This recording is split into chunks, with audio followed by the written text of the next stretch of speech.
Assalamu alaikum everyone, welcome in Izal ki Dunya. Today our topic is Surah Al-Imran, ayat number 93 to 95, word by word translation.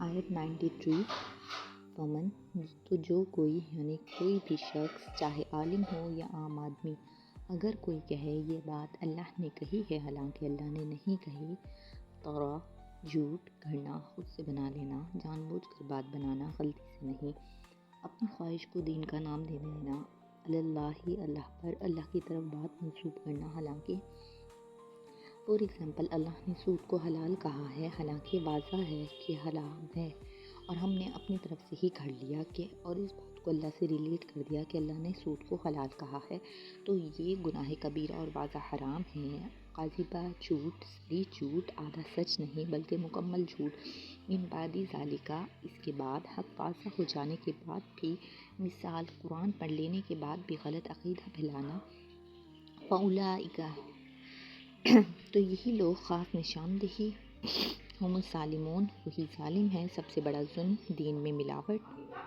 आयत number 94, कुल सदाकल्लाहु क़ुत्तबियु मिल्लत इब्राहिम हनीफ़न, कुल कह दो नबी अकरम सल्लल्लाहु अलैहि वसल्लम को हुक्म और उम्मत को पैगाम, सदाकल्लाहु अल्लाह ने कहा, सच अल्लाह की हर बात हक़ है, ज़माना बदल जाता है मगर सच नहीं बदलता। फ़त्तबियु बस तुम पैरवी करो, सिर्फ मानना काफ़ी नहीं, अमल ज़रूरी है। मिल्लत इब्राहिमा इब्राहिम अलैहिस्सलाम का दीन तौहीद खालिस अल्लाह की इबादत। यहाँ ये बताया जाता है कि हमें कब्रों से मांगना नहीं है, ना किसी को अल्लाह के बराबर रखना है। जब अल्लाह पाक ने कहा है कि मैं ही सिर्फ एक वाहदहु ला शरीक हूँ, मेरी ही इबादत करो, हनीफन हर बातिल से हटकर टेढ़े रास्तों से सीधा रास्ता। फॉर एग्ज़ाम्पल बिद्दत जिस्म शिरक छोड़ कर कुरान और सुन्नत पर आना, यही असल हकीकी सच्चाई है। आयत नंबर 95, वमाकाना और वो नहीं थे इब्राहिम अलैहिस्सलाम के बारे में फ़ैसला, मिनल मुशरिकीन मुशरिकों में से किसी को अल्लाह का शरीक बनाने वाले नहीं, क्योंकि उन्होंने ना सितारों को माना, ना बुतों की पूजा की, ना इंसानों को माना, उन्होंने सिर्फ अल्लाह को माना, अल्लाह की इबादत की और अल्लाह के आगे ही झुके रहे, अल्लाह को ही सजदा किया। अल्लाह पर झूठ बांधना सबसे बड़ा जुल्म है। जब हक़ वाज़ा हो जाए तो इनकार जुल्म है। असल दीन सिर्फ अल्लाह ही अल्लाह है। इब्राहिम अलैहिस्सलाम का रास्ता खालिस इस्लाम का रास्ता था। शिर्क, बिद्दत, खुद साख्ता दीन सब मरदूद चीज़ें हैं। आयत नंबर 93 में हमें बताया जाता है फिर जो कोई इसके बाद भी अल्लाह पर झूठ बांधे तो वही लोग जालिम हैं। आयत नंबर 94 में कहा जाता है, कह दीजिए अल्लाह ने सच फरमाया, बस तुम इब्राहीम के दीन की पैरवी करो जो यकसू सिर्फ अल्लाह की तरफ माइल थे और वो मुश्रिकों में से ना थे। आयत 95, और वो हरगिज़ मुश्रिकों में से ना थे।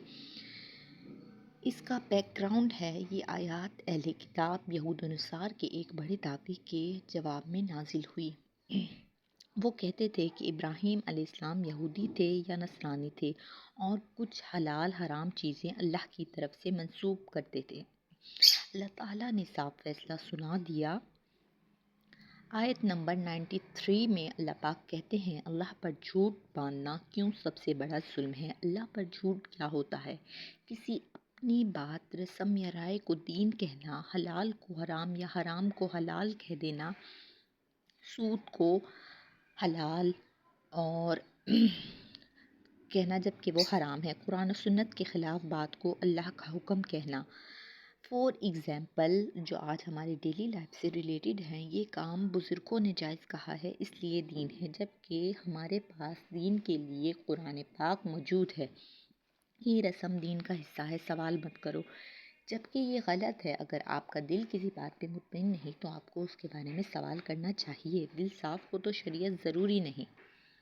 अल्लाह फरमाता है, हक़ वाज़ा हो जाने के बाद ऐसा करना जुल्म है और सबसे बड़ा जुल्म अक़ीदे का जुल्म है। अल्लाह पाक शिर्क को माफ़ नहीं करते।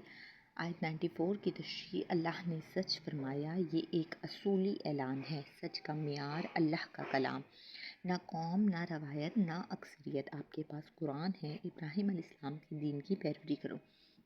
یہ بہت اہم پوائنٹ آف ویو ہے۔ دین ابراہیم کیا تھا؟ صرف ایک اللہ کی عبادت، کوئی وسیلہ، کوئی شریک، سفارش کا عقیدہ نہیں، خالص اطاعت تھی۔ لیکن آج ہم لوگ کیا کرتے ہیں؟ مزاروں پر جاتے ہیں، ان سے مانگتے ہیں، ان کو سجدہ کرتے ہیں، جبکہ یہ انتہائی کبیرہ گناہ ہے اور اللہ پاک کے ساتھ ہم کسی دوسرے کو شریک ٹھہراتے ہیں۔ قرآن دلیل: ابراہیم علیہ السلام نہ یہودی تھے نہ نصرانی، بلکہ ایک سچے مسلمان تھے۔ سورہ ال عمران 67۔ حنیفاً یکسو، یعنی ہر قسم کے شرک سے ہٹ کر، ہر باطل رسم سے الگ، سیدھا صاف راستہ۔ آج کی مثال یہ ہے کہ ہمیں قبر سے مانگنے کی بجائے، قبر کو سجدہ کرنے کی بجائے اللہ سے مانگنا چاہیے۔ خواب کشف وظیفے کو شریعت پر فوقیت نہ دینا۔ آیت 95 کی تشریح میں فرماتے ہیں، وہ مشرکوں میں سے نہ تھے۔ یہ فیصلہ کن جملہ ہے، یعنی ابراہیم علیہ السلام نہ کسی نبی، نہ فرشتے، نہ ستارے، بت یا انسان کو اللہ کے برابر نہیں مانتے تھے، نہ عبادت میں، نہ دعا میں، نہ امید میں۔ جو بھی ابراہیم علیہ السلام سے محبت کا دعویٰ کرے، اسے شرک سے مکمل اجتناب کرنا ہوگا۔ کور میسیج آف دس آیا از: دین میں خود ساختہ بات شامل کرنا حرام ہے۔ حق آ جانے کے بعد انکار کرنا ظلم ہے۔ خالص توحید اصل اسلام ہے۔ قرآن و سنت ابراہیم علیہ السلام کا راستہ ہے۔ شرک، بدعت، رسم پرستی ابراہیم علیہ السلام کے خلاف ہے۔ جزاک اللہ خیرا کثیر۔